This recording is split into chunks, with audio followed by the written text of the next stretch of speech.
Olá, pessoal! Para os que ainda não me conhecem, então, eu sou a professora Caroline, professora da disciplina de Fundamentos da Educação, e estou aqui, então, como nós combinamos, para falar um pouquinho para vocês a respeito da obra Escola e Democracia, de Dermeval Saviani, que está prevista dentro das nossas tarefas, das nossas atividades desse semestre. E como nós tínhamos combinado, seria feita uma atividade síncrona online, né, onde vocês poderiam então participar e seriam avaliados por essa participação, pelo envolvimento na conversa, pela apresentação da obra. Mas como não foi possível, em virtude de que alguns colegas não conseguiriam estar conosco de forma online, não seria justo com eles, nós optamos então por realizar através dessa gravação, tá? Então, eu vou falar alguns pontos para vocês da obra. Acredito que vocês tenham lido, se não a obra na íntegra, mas pelo menos partes dela, ou se inteirado, então, de algumas coisas relativas à obra. E que, através dessa minha fala, dessa minha explicação, também poderão agregar, então, a esse conhecimento que vocês já têm desse estudo. Bem, o que o Dermeval Saviani aborda neste livro Escola e Democracia? Né? Ele fala sobre as correntes pedagógicas que influenciaram a educação nas últimas décadas. Né? Ele vem falando, então, a respeito das teorias, daquilo que vem trazendo de influência e vem refletindo nas práticas educativas escolares. Ele usa um termo importante, né, que é a questão da marginalidade, e aí é importante a gente, quando a gente ouve esse termo marginalidade, a gente remete a marginal como bandido, né? E na verdade o termo ele é usado como pessoas que ficam à margem do conhecimento, que ficam à margem do acesso à informação. Então o objetivo dessa obra é fazer um estudo e uma crítica a educação não inclusiva, né? Uma educação que é excludente, que privilegia a classe que já é privilegiada, a classe dominante, e que não traz, uma educação que não traz os benefícios necessários a uma classe mais, digamos assim, menos favorecida, às classes mais populares, às pessoas que têm menos acesso à informação. Ele fala inicialmente, então, que a sociedade ela é dividida, né? Há uma divisão nas classes sociais e por conta disso as próprias teorias educacionais também são divididas em teorias não críticas e teorias críticas, né? As teorias não críticas são justamente aquelas que não se preocupam com o contexto global em que a educação se insere, ou seja, é como se a escola estivesse ali funcionando independente da sociedade em que ela está inserida. E a educação parece que ela não está a serviço de uma superação dessa marginalidade. Ela está ali simplesmente para reproduzir as relações sociais, né? E as teorias críticas, elas já buscam, então, pensar sobre a educação como uma possibilidade de mudança e de transformação social. Então, no primeiro capítulo, ele fala dessas teorias da educação e do problema da marginalidade, da exclusão social no contexto da educação, e ele fala então das três principais, né, que são a escola tradicional, a escola nova e a escola tecnicista, né? Na escola tradicional, o centro de tudo é o professor. Então, é o ensino que nós estamos mais habituados, digamos assim, onde o professor é o centro de tudo, o professor é visto como detentor de todo conhecimento, de todo saber, e ele repassa todas as informações e o aluno tem que apenas reproduzir. O conhecimento que o aluno já traz, as informações que o aluno já tem, a história de vida, toda a questão emocional, social não é considerada, né? E os alunos são nivelados e avaliados por cima, pelos melhores, né? Então não se consideram as diferenças sociais, as diferenças físicas, as diferenças emocionais. O aluno ele é visto como um ser que precisa apenas reproduzir o conhecimento. Então essa escola ela é extremamente excludente nessa teoria e ela reproduz muito do que nós temos na sociedade nessa divisão de classes. A pedagogia nova vem numa perspectiva de transformação, onde o aluno é visto então como centro, né?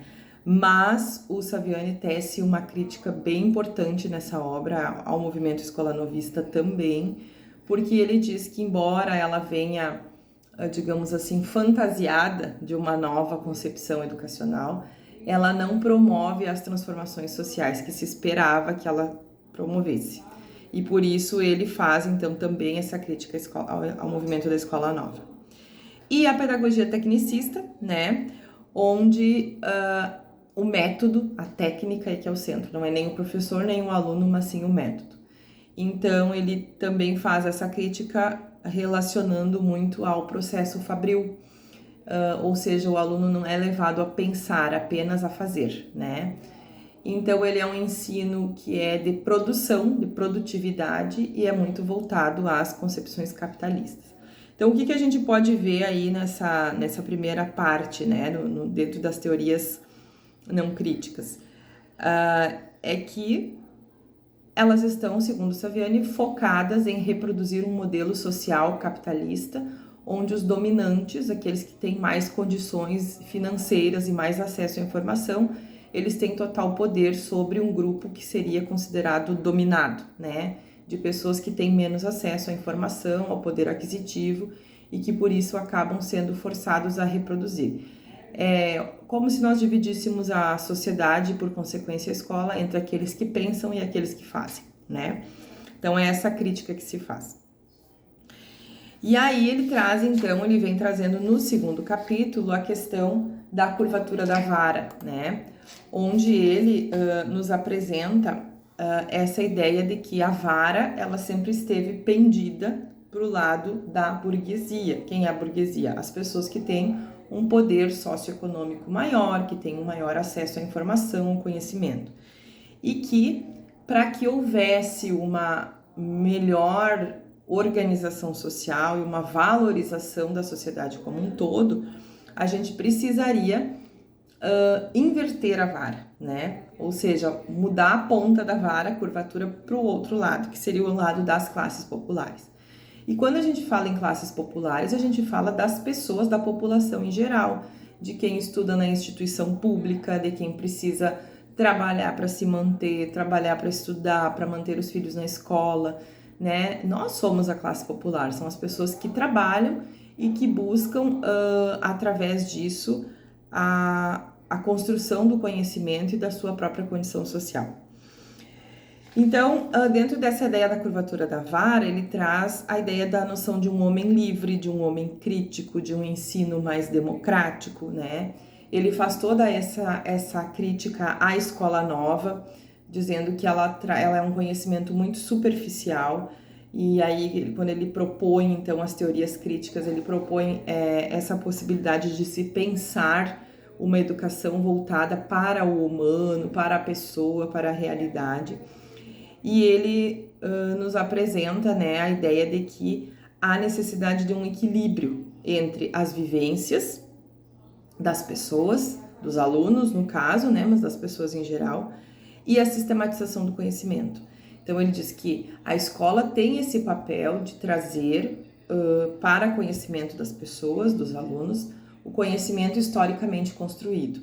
Mas é preciso haver um equilíbrio entre aquilo que a pessoa traz das suas vivências, das suas experiências, das suas histórias de vida e aquilo que historicamente é considerado importante. Que a gente tem hoje, por exemplo, a BNCC, que é a Base Nacional Comum Curricular, que é um documento organizado por várias pessoas e que está aí, né, dentro de todas as escolas públicas e privadas, nos apresentando os conhecimentos mínimos necessários para serem desenvolvidos na educação básica.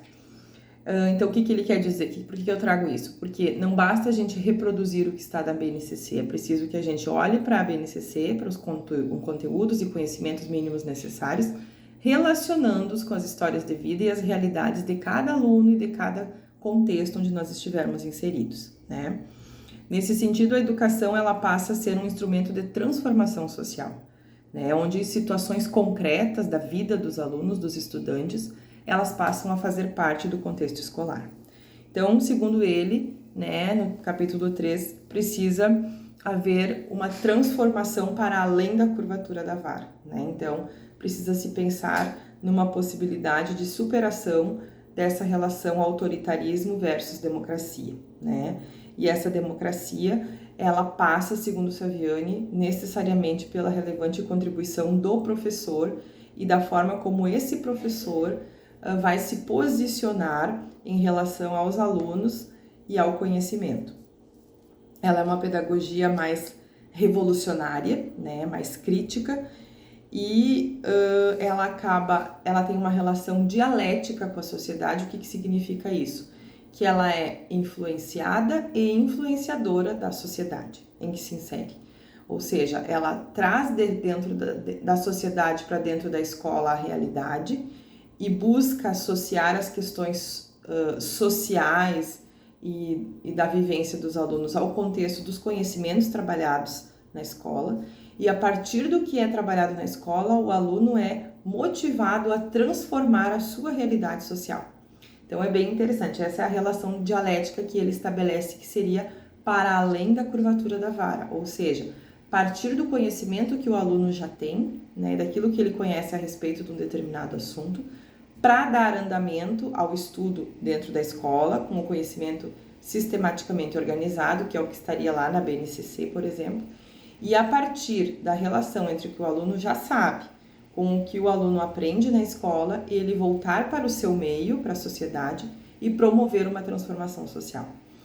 Então, segundo ele, o ensino ele passa a ser uma prática social dentro dessa perspectiva, né, onde professores e alunos são agentes sociais. Eles têm diferentes níveis de compreensão sobre um determinado assunto, determinado conhecimento, mas ambos são agentes sociais de transformação. E no final da obra, ele nos apresenta 11 teses, então, sobre educação e política, né? E aí vai ficar, então, o desafio para vocês da nossa atividade avaliativa, que vai ser, então, uma pesquisa dessas 11 teses e uma apresentação através de um podcast ou de um vídeo, tá? Um podcast, uma gravação oral, uma gravação online, uma gravação de áudio, né, onde vocês vão estar falando sobre as 11 teses, ou pode ser um videozinho como este, curtinho, onde vocês apresentem as 11 teses sobre educação e política que o Saviani nos apresenta. Essa, então, é a nossa segunda atividade avaliativa, valendo 2 pontos, e eu espero que essa minha fala sobre o Saviani tenha contribuído na compreensão de vocês a respeito dessa organização social, tá bem? Muito obrigada pela participação e contem conosco sempre. Forte abraço da Prof. Carol.